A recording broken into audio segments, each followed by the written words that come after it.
So first of all, before everyone gets their knickers in a twist about the title of this video, this is old gameplay of the guided missile, back when it was immensely powerful and, according to most people, insanely overpowered.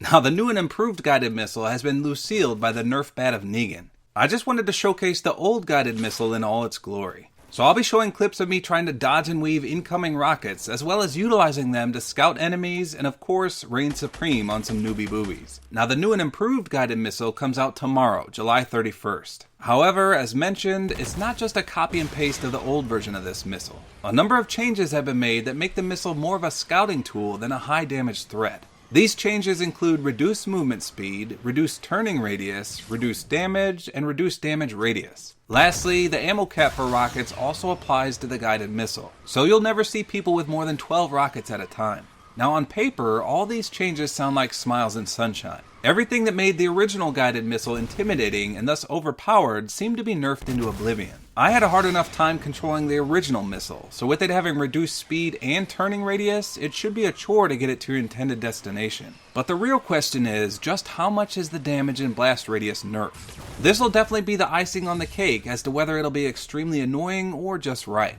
Even if it just does a little damage, the sound alone when it's streaking towards you is enough to scare any player into turtling up.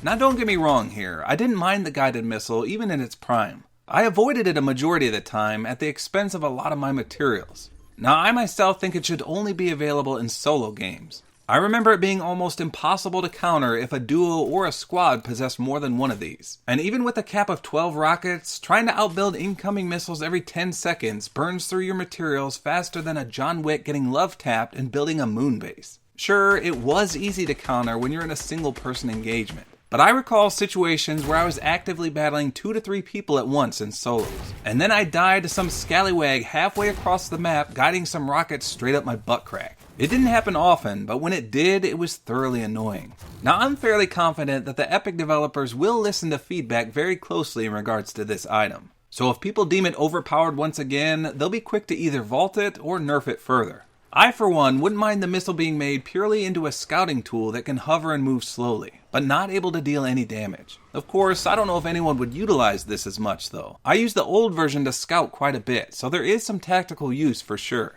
Also of note is that C4 has been nerfed thanks to all the sissy Barbie girl streamers crying about it. If you haven't noticed yet, you now have to wait until the C4 sticks to a surface before you can detonate it. They also nerfed the blast radius so it no longer destroys as many walls as before, which is also quite unfortunate. Now these changes are already live, so you should have noticed them already if you played recently. They're also considering reducing the drop count, the stack size, or even the rate at which they drop, which are all bad things in my opinion. I think C4 were rare enough as they were.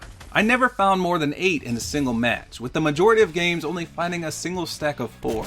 Lastly, as you all should be aware, they clearly nerfed SMGs as they deem them as overperforming. You can definitely notice the massive damage drop-off as well as the damage drop-off to structures. The new compact SMG was hit the hardest, as anything outside of extremely close range makes it a pea shooter of about 9 damage each successful hit. They did mention they'd keep a close eye on these SMGs in the future, and they'll nerf them more if necessary. So to sum up these new changes, the SMGs are now a viable alternative to shotguns at close ranges, but not at farther than that. The remote explosives are no longer nuke-like, but can still blow through walls. And lastly, the guided missile is coming back, but more of a scouting tool rather than a homing rocket launcher. So let me know in the comments if you're for or against this nerfed guided missile coming back. I guess I'll have to wait and see just how annoying this nerf version is going to be before I can form a better opinion. I do believe it'll still be considered as incredibly annoying as long as it's capable of dealing damage, but the slower speed and lower damage hopefully will prevent it from being overpowered. Oh, and by the way, for those of you that think C4 could never be airbursted, watch here as I serve this guy a hot C4 sandwich.